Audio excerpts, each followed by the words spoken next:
मलाई यस्तो यो कन्टेन्ट अथवा यस्तो भिडियो मलाई पहिलेदेखि नै बनाउनु मन थियो तर नमस्ते सबैजनालाई म नेपाली एनोनिमस ट्रेडर किन प्रॉफिट भइरहेको छैन किन म प्रॉफिटेबल छैन त भन्ने क्वेशन जो आएको छ यो भिडियो चाहिँ स्पेसिफिकली उनीहरूलाई चाहिँ डेफिनेटली नै कोर लेभलमा डेप्थ लेभलमा नै हेल्प गर्नेवाला छ। हेलो नमस्ते सबैजनालाई फेरि आइपुगेको छु म हाम्रो यो ट्रेडिङ साइकोलोजी सिरिजलाई कन्टिन्यू गर्न नेपाली एनोनिमस ट्रेडर। जतिजनाले पनि अहिलेसम्मको हाम्रो भिडियो हेरिराख्नु भएको छ यो होल सिरिजको हैन धेरै धेरै धन्यवाद छ। हजुरहरू सिरियस हुनुहुन्छ र हजुरलाई पनि थाहा छ कि ट्रेडिङ साइकोलोजी कति इम्पोर्टेन्ट छ यो ट्रेडिङ इन्डस्ट्रीमा यो ट्रेडिङ जोर्नीमा प्रोफिटेबल भएर निस्किनको लागि भनेर हजुरले बुझेर नै हजुरले यो होल सिरिज हेर्दै हुनुहुन्छ।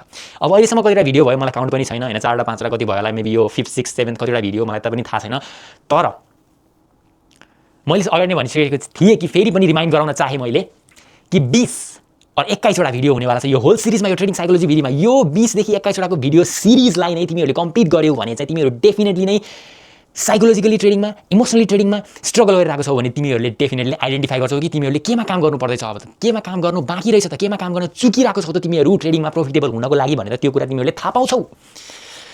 थाहा पाइसकेपछि काम गर्ने हो त्यसलाई सुधार्ने हो एन्ड द्याट्स इट। तिमीहरू ग्यारेन्टी नै यो भिडियो सिरिजको यो ट्रेडिङ साइकोलोजी भिडियो सिरिज सकिने बेलासम्म तिमीहरू प्रॉफिटेबल डेफिनेटली हुनेवाला छौ। सो जहाँबाट हामीले रोकेको थियौँ अथवा एन्ड गरेको थियौँ लास्टको सिरिज लास्टको भिडियो त्यहाँबाट नै कन्टिन्यू गरौँ। अब नेक्स्ट कुरा के छ त सरी म हल्का स्टिल पनि हल्का बिरामी नै छु हैन फुल्ली रिकभर भएको छैन तर still I am making this video for you guys है। सो लास्टमा के थियो त भन्दाखेरि लास्टको भिडियो हु आर यु भन्ने क्वेसनले मेन कुरा नै थियो। त्यो कुरा आफ्नो एज पत्ता लगाउनको लागि चाहिँ पहिला आफूले आफूलाई चिन्नुपर्छ आफ्नो बानी बेहोरा कस्तो छ not just trading activities not just ट्रेडिङमा के गरिरहेछौ कस्तो गरिरहेछौ त्यो मात्र कुरा हैन कि तिमीहरूको डे टु डे पर्सनल लाइफमा पनि तिमीहरूको जोर्नल के छ त बिहानदेखि बेलुकासम्म हैन एभ्रीडे लाइफमा डिसिजनहरू कसरी लिइरहेको छौ त्यो सबै कुरा तिमीहरूले जोर्नल गर मैले भनेको थिएँ। आई डोन्ट नो कतिजनाले गरेको छैनौ अझ पनि तिमीहरूसँग टाइम छ जोर्नल गर तिमीहरूले के कुरा चाहिँ डिसिजन मेकिङलाई एफेक्ट हुने तिमीको एभ्रीडे डे टु डे लाइफमा त्यो गर्छौ त भनेर त्यो कुरा चाहिँ आइडेन्टिफाई गर। त्यसपछि अब नेक्स्ट कुरा के छ त हाम्रो है डेफिनेटली यो भिडियो त्यस्तो लामो हुनेवाला छैन किनभने यो भिडियोमा मैले यहाँ लेखेको छु कि identify your edge and link it to your system भनेर मैले लेखेको छु। अब एज पत्ता लगाउनु भनेको नै आफूले आफूलाई चिन्नु हो भनेर मैले तिमीहरूलाई भनिसकेको छु। अब तिमीहरूले आफ्नो बारेमा जोर्नल गरिसकेपछि आफ्नो डिसिजन मेकिङ स्टाइल आफ्नो एभ्रीडे डे टु डे लाइफमा के कसरी चाहिँ तिमीहरूले ब्याड मोमेन्ट्स हुँदाखेरि कसरी कोप गर्छौ तिमीहरू धेरै एक्साइटेड खुसी हुने बेलामा कसरी कस्तो इमोसनहरू आउँछ तिमीहरूलाई त्यो कुराहरू जोर्नल गरेर नोट डाउन गरिसकेपछि त्यो कुराहरूले त्यो कुराहरूले चाहिँ कसरी तिमीहरूको ट्रेडिङ एक्टिभिटिजमा एफेक्ट गरिरहेको छ ट्रेडिङमा ट्रेडिङको डिसिजन मेकिङमा कसरी चाहिँ एफेक्ट गरेको छ भन्ने कुरा चाहिँ तिमीहरूले आइडेन्टिफाई गरिसकेको हुनु पर्यो यति बेलासम्म। अब त्यो कुरालाई नै तिमीहरूले आफ्नो सिस्टम र मोडेलमा लिङ्क गर्ने हो है। अब लिङ्क चाहिँ कसरी गर्ने त मैले भनिसकेको थिएँ इक्जाम्पल दिइसकेको थिएँ म चाहिँ कस्तो थिएँ पहिला भनेर हैन इम्पल्सिभ डिसिजन मेकिङ हैन मैले झ्यापझुप डिसिजन लिने त्यो थिएँ बेसिकली म हैन मेरो बानी त्यस्तो थियो हैन मैले तिमीहरूलाई मेरो आफ्नो मात्र नभएर एउटा इक्जाम्पलको रूपमा पनि दिइरहेको छु।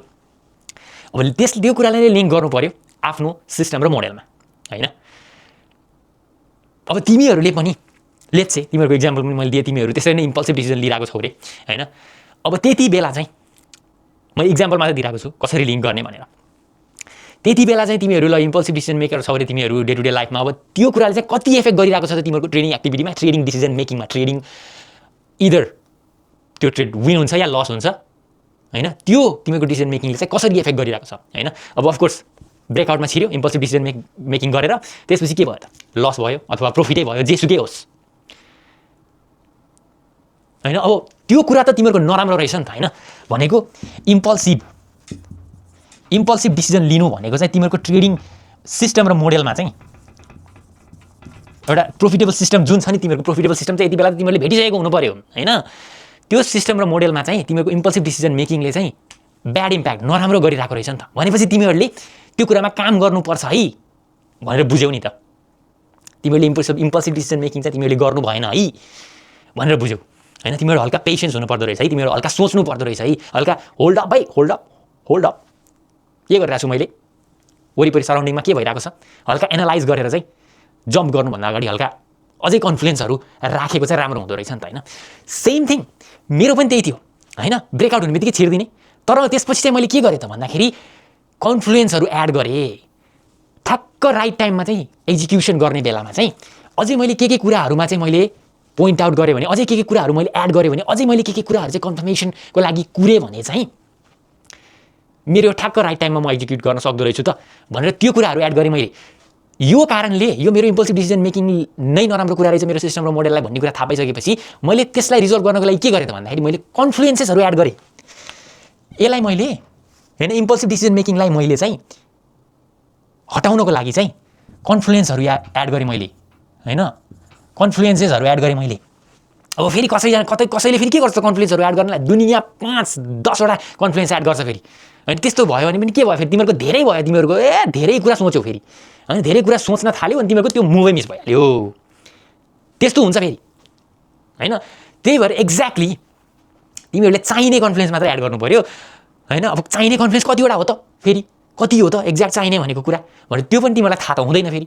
त्यसको लागि एउटा, दुईटा, तीनटा बिस्तारै कन्फ्लुएन्स एड गर्दै जाने। अब ले चाहिँ तिमीहरूको सुरुमा एउटा मात्र कन्फ्लुएन्स एड गर्यो रे हैन। अब एउटा मात्र कन्फ्लुएन्स भनेको अब तिमीहरूको सर्टेन लिक्विडिटी स्विप हुनुपर्ने होला रे। फेरि यो म लिक्विडिटी सिक्युरिटी ट्रेड गर्दिनँ, त्यही पनि म इक्जाम्पल दिइरहेको छु। यो दुनियाँ हैन बजारमा जे अझै हल्ला सुनिन्छ के कुराहरू त्यही अनुसार भन्दैछु। लिक्विडिटी स्विप होला कसैको हैन, फेरि अब ब्रेकआउट भइसक्यो रिटेस्ट हुनुपर्ने होला कसैको हैन, अब कसैको के हुन लाउँदा लसुन के हुनुपर्ने जेसुकै होस् हैन। तर कन्फ्लुएन्सहरू एड गर्ने एउटा प्रिसाइज एक्जिक्युसनको लागि अब सुरुमा एउटा मात्र एड गर हैन। त्यो मात्र एउटा मात्र एड गरेर तिमीहरूको त्यो कन्फ्लुएन्स एड गरेर चाहिँ त्यो कन्फर्मेसन एउटा एक्स्ट्रा एडिसनल कन्फर्मेसनको लागि कुर्ने बेलामा तिमीहरूले त्यति मात्र एउटाले मात्र तिमीलाई साथ दिएर तिमीहरूको प्रिसाइज एन्ट्री भयो भने द्याट्स इट डन। तिमीहरूलाई केही गर्नु परेन, सकियो नि त हैन। त्यति एउटा मात्र कन्फ्लुएन्स एड गरेपछि तिमीहरूको त्यो इम्पल्सिभ डिसिजन मेकिङ कन्ट्रोल भयो नि त हैन। सोच न एकपटक है। तर एउटाले मात्र काम गरेर तिमीहरूको एउटाले मात्र काम गर्दाखेरि तिमीहरूको त्यति बेला चाहिँ विन रेट चाहिँ लेट्स चाहिँ तिमीहरूको बल्ल 20-30% मात्र भयो अरे हैन। त्यसपछि अझै एउटा केही अर्को कन्फ्लुएन्स कुरातिर लाग्यो, अर्को कन्फ्लुएन्स खोज्नतिर लाग्यो, अथवा के कुरा चाहिँ अझै मैले याद गर्नुपर्छ त यसमा हैन भनेर चाहिँ त्यो सोच्नतिर लाग्यो हैन। अब सेम कुरा तिमीहरूले त्यो रिपिटेटिभ वेमा नै त्यही कुरा गर्दै गए, त्यही सेम मार्केट सेम प्याटर्न हैन देख्न थालिसके, सेम मुभ देख्न थालिसकेपछि त मैले अझै एउटा यो कुरा एड गरेँ भने चाहिँ ठ्याक्क हुँदो रहेछ है। यति बेला मैले आफ्नो एन्ट्री चाहिँ अझ पनि प्रिसाइजली मिलाउन सक्छु है भनेर थाहा हुन्छ नि त तिमीहरू। किनभने एभ्रिडे मार्केटमा आउँछ, अब तिमीहरू एभ्रिडे नै आउँदैन मार्केटमा, हुन्छ नि आफूलाई हानम जस्तो लाग्यो भने आउने फेरि नआउने त्यस्तो गर्न थाल्यो भने तिमीहरूको खुलित भयो नि त हैन। तिमीले हार्डवर्कै गरेको छैनौ त जेसुकै होस् तिमीहरूले सो अप गर्नु पर्यो एभ्रिडे मार्केटमा। यो सबै कन्फ्लुएन्सहरू पनि भेट्नको लागि र एउटा आफ्नो एजलाई चाहिँ टक्क आफ्नो सिस्टममा चाहिँ लिङ्क गर्नको लागि है। त्यति हो कुरा लिङ्क गर्नुको। अब एजलाई नै सिस्टममा लिङ्क गर्नु भन्नुको कुरा नै के हो भन्दाखेरि तिमीहरू पहिला को हो भनेर आइडेन्टिफाई गर्यौ हैन। तिमीहरूको डिसिजन मेकिङ स्टाइल के छ, तिमीहरूले एभ्रिडे लाइफमा डे टु डे लाइफमा चाहिँ तिमीहरूको कसरी इम्प्याक्ट भइरहेको छ त्यो एभ्रिडे लाइफको रेगुलर लाइफको day to day basis everyday लाइफको डिसिजन मेकिङ स्टाइलले तिमीहरूको ट्रेडिङ को पनि डिसिजन मेकिङमा केले इम्प्याक्ट गरिरहेको छ त्यो कुरा पत्ता लगाउनु पर्यो यहाँनिर हैन। त्यो कुरा पत्ता लगाइसकेपछि कसरी इफेक्ट गरिरहेको छ भनेर त्यो लिङ्क गर्नु पर्यो। फेरि जस्तै मैले फेरि इक्जाम्पल दिएँ कि तिमीहरूको जस्तै इम्पल्सिभ डिसिजन मेकिङ छ भनेपछि तिमीहरू अझै कसरी चाहिँ थाम्बिन सक्छौ, कसरी चाहिँ तिमीहरूले होल्ड अप भनेर तिमीहरूले अझै पनि हुन्छ नि कन्फ्लुएन्सहरू कसरी एड गर्न सक्छौ भने त्यो कुरामा ध्यान दिएर त्यसलाई रिजल्भ गर्न सकियो हैन। यसरी नै हो कि मेन कुरा भनेको आइडेन्टिफिकेसन हो कि तिमीहरूले पत्ता चाहिँ लगाउनु पर्यो, थाहा चाहिँ पाउनु पर्यो। सरी है अझै बेलालाई मैले खोकी आइरह हुन्छ है त्यही पनि है ठिक छ। यति हो, सिम्पल इज द्याट। त्यो कुरा नै आइडेन्टिफाई गरेर नै तिमीहरूले त्यसमा काम गर्ने हो। त्यसमा काम गरिसकेपछि हैन कसरी इफेक्ट गरिरहेको छ तिमीहरूको सिस्टम र मोडेलमा चाहिँ तिमीहरूको त्यो एउटा ब्याड ह्याबिटले अथवा हुन्छ नि जुन ह्याबिटले चाहिँ त्यो इफेक्ट गरिरहेको छ तिमीहरूलाई चाहिँ रङ डिसिजनहरू लिनको लागि तिमीहरूको ट्रेड्समा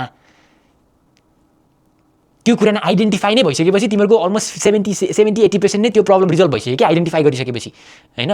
त्यसको रिजोल्युसन खोज्न त धेरै टाइम लाग्दैन तिमीहरूलाई। आइडेन्टिफिकेसन नै भइसकेपछि तिमीहरूले ल इम्पल्सिभ डिसिजन मेकिङ कसरी लिन्छ भने के गर्नु पर्यो त इम्पल्सिभ नहुने, द्याट्स इट। हल्का सिट ब्याक गर्ने अनि त्यसपछि पेसेन्स राख्ने। अब पेसेन्ट पनि कसरी हुने त भन्दाखेरि कन्फ्लुएन्सहरू एड गरिदिएँ मैले मेरो मोडेलमा मेरो सिस्टममा अझै एक्स्ट्रा कन्फ्लुएन्सहरू हैन। त्यसको मतलब होइन कि मैले फेरि भनिसकेँ फेरि 10-12 कन्फ्लुएन्स एड गरेँ भने फेरि त्यो ट्रेड पनि छुट्छ, फेरि त्यस्तो पनि गर्नु भएन। त्यही भएर सिम्पल छ कुरा हैन। अब अफकोर्स कतिजना चाहिँ मैले भन्दाखेरि सिम्पल लाग्यो होला, तर यति नै हो कि कुरा तिमीहरूले पहिला आइडेन्टिफिकेसन चाहिँ गर्नु पर्यो, आफूलाई चिन्नु पर्यो एज पत्ता लगाउनको लागि।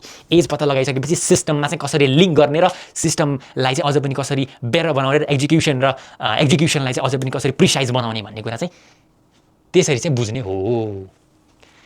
छोटो मिठो हो यो पार्ट भनेको चाहिँ, किनभने तिमीहरूले पहिला आइडेन्टिफाई नै गरेको छैनौ भने धेरै टाइम लाग्ने हो। तिमीहरूको एज नै आइडेन्टिफाई गरेको छैनौ भने हैन त्यही भएर त्यो आइडेन्टिफिकेसनमा चाहिँ धेरै टाइम देऊ के गल्ती भइरहेको छ र के कुरामा चाहिँ काम गर्नुपर्छ अथवा के कुराले चाहिँ तिमीहरूको त्यो मोडेल चाहिँ कामै गरिरहेको छैन त अब अलरेडी नै त्यो एउटा प्रोफिटेबल मोडेल हो प्रोफिटेबल सिस्टम हो किनभने अरूले त्यही नै सेम कुरा युज गरेर नै प्रोफिटेबल भइरहेको छ नि त हैन भनिसकेपछि त के हो भन्दा त्यो अलरेडी काम गर्ने मोडेल हो त तर तिमीहरू किन स्टिल प्रोफिटेबल भइरहेको छैन तिमीहरूले किन अझै पनि पैसा बनाउन सकिरहेको छैनौ त भन्दाखेरि तिमीहरूको मेन कुरा आयो नि त तिमीहरू नो आफ्नो day to day heavy day to day लाइफमा चाहिँ त्यो गल्ती गरिरहेको छौ नि त त्यो कुराले तिमीहरूको ट्रेडिङको डिसिजन मेकिङमा एफेक्ट गरिरहेको छ सिम्पल इज द्याट हैन त्यही भएर त्यो आइडेन्टिफिकेसनमा धेरै प्रायोरिटी देऊ र सिस्टम भन्ने कुरा त अलरेडी प्रोफिटेबल छ भनेर अलरेडी मान्छेहरूले प्रुभ गरिरहेको छ किनभने त्यही नै कुरा युज गरेर उनीहरूले पैसा बनाइरहेको छ सिम्पल छ कुरा यो सिरिजको लागि आई थिङ्क यो नै हो छोटो भिडियो यति कुरामा ध्यान देऊ त्यसपछि आफ्नो एजलाई चाहिँ टक्क आफ्नो सिस्टममा त्यसरी लिङ्क गर अनि त्यसपछि you should be good to go next video चाहिँ अब चाहिँ हाम्रो बवालै हुनेवाला छ नेक्स्ट भिडियो सिरिज हामी यो ट्रेडिङ साइकोलोजी भिडियो सिरिजको चाहिँ नेक्स्ट भिडियो चाहिँ अब हामी अझै क्रेजी कुराहरू गर्दैछौँ जुन कुराहरू मैले तिमीहरूलाई गरेर सुनाउँदाखेरि छ नि तिमीहरूको माइन्ड ब्लोन हुन्छ कि ओ शिट मैले त यो कुराहरू यादै गरेको थिएँ नि यो कुरा फक यस्तो इन डिटेलमा हो नि त है कुरा बुझ्ने त ट्रेडिङमा मेरो के गल्ती भइरहेको छ त यहाँबाट पो थाहा पाएँ मैले भन्छौ तिमीले नेक्स्ट भिडियो आउनेदेखि है त्यही भएर make sure you like share subscribe अनि मैले भन्दैछु कि हाम्रो यो 20वटा भिडियो कम्प्लिट हुने बेलासम्म यो होल सिरिजको चाहिँ 2000 सब्सक्राइबर्स पुग्यो भने चाहिँ स्ट्र्याटेजी त रिभिल हुनेवाला नै छ द्याट्स इट जय Nepal all see you guys in the next video Nepali एनिमेस ट्रेडर साइनिङ आउट जय नेपाल